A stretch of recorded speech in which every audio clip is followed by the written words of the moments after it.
hoje eu vou apenas começar com o momento angular de uma partícula, assim como eu comecei com o momento linear de uma partícula, e depois estendi isso para a análise do momento linear de um sistema de partículas. Vou fazer a mesma coisa com o momento angular. Momento angular, portanto, primeiro de uma partícula. Então, imagine que eu tenha uma partícula, aqui está ela, e ela está, nesse momento, com um certo momento P, Mateus, relativo a um certo sistema de referência.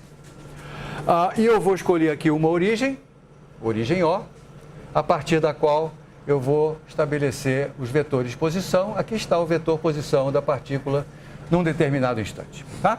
Essa partícula tem massa m, momento P, vetor posição R. Eu defino o momento angular da partícula, isso é uma definição, eu vou usar a letra L para o momento angular.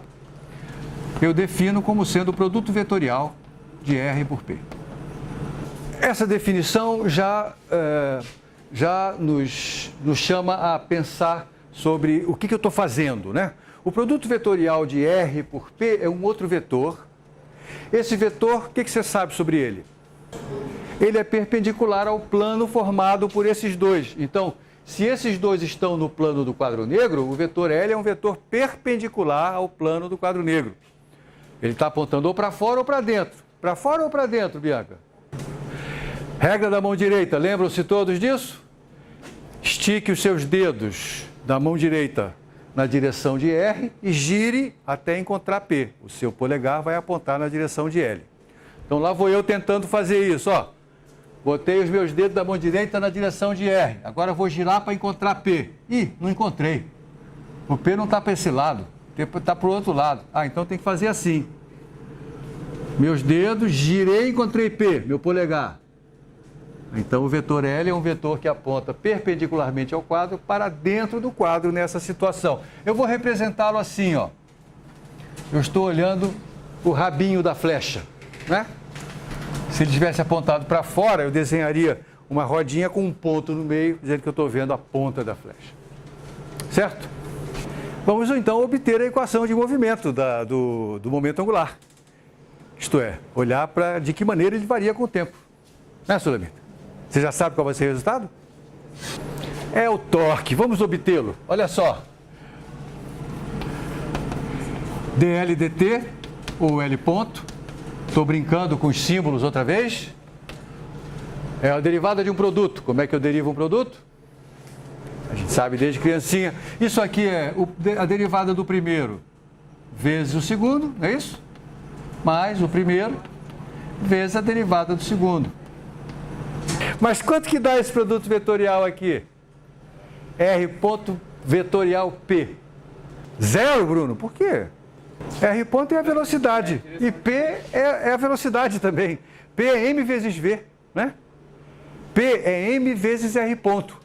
Então o que tem ali é R ponto, vetor R ponto. Eu estou multiplicando um vetor por ele mesmo. Né? E é claro que um vetor, o ângulo entre um vetor e ele mesmo é zero, como você tem razão. Tá? Entendeu aqui o argumento? Qual é? Então esse termo aqui é nulo. Na verdade, sempre que eu tiver o produto vetorial de um vetor por outro que lhe é paralelo, vai dar zero, pelo argumento do Bruno. Né? Porque é uma maneira da gente calcular o módulo do produto vetorial, é multiplicar os módulos dos dois vetores pelo seno do ângulo entre eles. Se o ângulo entre eles é zero, então o produto vetorial também será zero. E aí a gente fica com essa coisa que aqui está. R vetor P ponto. Mas quem é P ponto?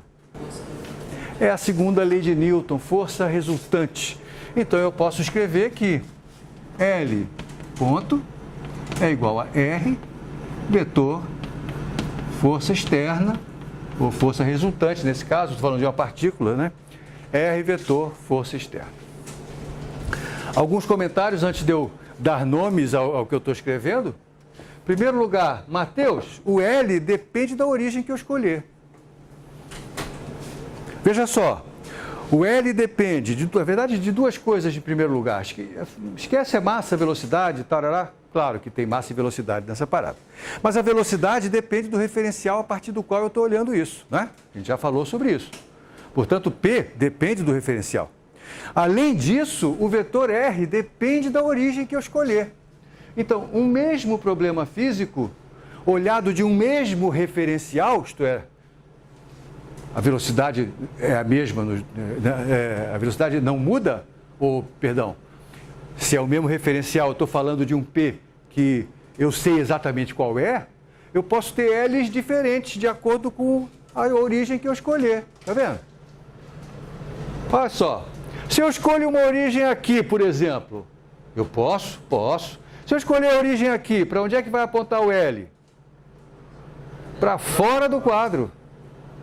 Então, o vetor L, tomem cuidado com isso. Ele depende crucialmente do ponto O que eu escolhi para ser origem. Se eu perguntar a você sem falar nada, se eu só disser que tem um objeto, uma partícula em momento P e perguntar para onde é que aponta o momento angular dela, sua resposta prudentemente será: pode apontar para onde você quiser. Basta que você escolha a origem convenientemente. Né? Aponta para onde você quiser. Para onde você quer que ele aponte? Ah, para dentro do quadro. Então tá, então essa aqui serve. Não é a única. Essa aqui também serve, essa aqui também serve. Né? Legal? Primeira coisa importante. Outra, isso aqui que apareceu nessa expressão, você já conhece. Né? O produto vetorial do vetor posição da partícula pela força aplicada à partícula tem um nome. Chama-se o torque dessa força em relação a esta origem. Por isso que é importante falar em relação à origem fulana de tal. Porque o torque vai ser diferente para cada origem que eu escolher. E isso não nos incomoda, porque esta lei, que é também chamada a segunda lei de Newton para rotações, né? Ela é independente da escolha da origem. A lei continua sendo a mesma, mas quem é L e quem é o torque depende da origem que eu tiver escolhido. Mas contanto... Chega. Em muitos problemas vai ser possível a gente escolher a origem de tal maneira que o torque relativo a essa origem seja nulo. Então, se acontecer do torque ser nulo, então o que quer dizer isso a respeito do momento angular? Quer dizer que a derivada temporal do momento angular é nula. E isto quer dizer que o momento angular é constante. Uma aplicação imediata dessas ideias. Eu falei agora há pouco do movimento da Terra em relação ao Sol, não é isso? Um sistema de referência no qual o Sol esteja parado. A gente já sabe que o centro de massa do sistema Terra-Sol está dentro do Sol. Mas vamos olhar para o centro de massa da Terra. Vamos olhar para a equação de movimento desse centro de massa, agora entendido como uma partícula que concentra toda a massa da Terra no seu centro de massa. Não é verdade? Eu vou olhar para o momento angular dessa partícula. Vamos lá.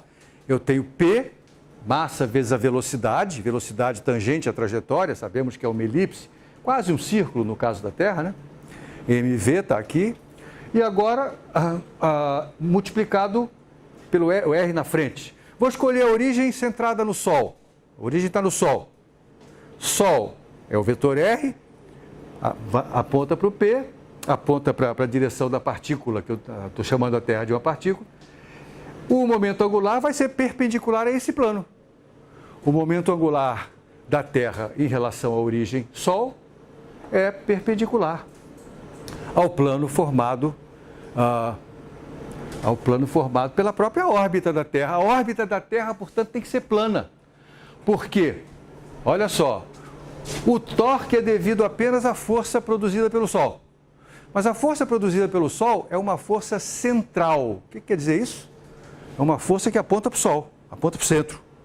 Nós vamos dedicar algum tempo ao estudo de sistemas sujeitos à ação de forças centrais. Mas você já está vendo aqui uma consequência imediata de você ter uma força central, é que essa força aponta na mesma direção do vetor posição, em sentido oposto nesse caso. E, portanto, como esses dois vetores fazem um ângulo, Bruno, de 180 graus, e o seno de 180 também é zero, aquele produto vetorial dá zero. Então, o torque é nulo. Se o torque é nulo, o momento angular do movimento da Terra em torno do Sol, tomada o Sol como origem, é constante, ele não varia, porque o torque é nulo. Então, aprendemos aqui de cara que a órbita da Terra tem que ser plana. Não pode ser uma órbita que fique oscilando, né, para cima e para baixo. A órbita tem que ser plana. Mais do que isso, pelo fato do momento angular ter que ser constante, isso vai implicar em que 3 pontinhos. Veremos na quarta-feira.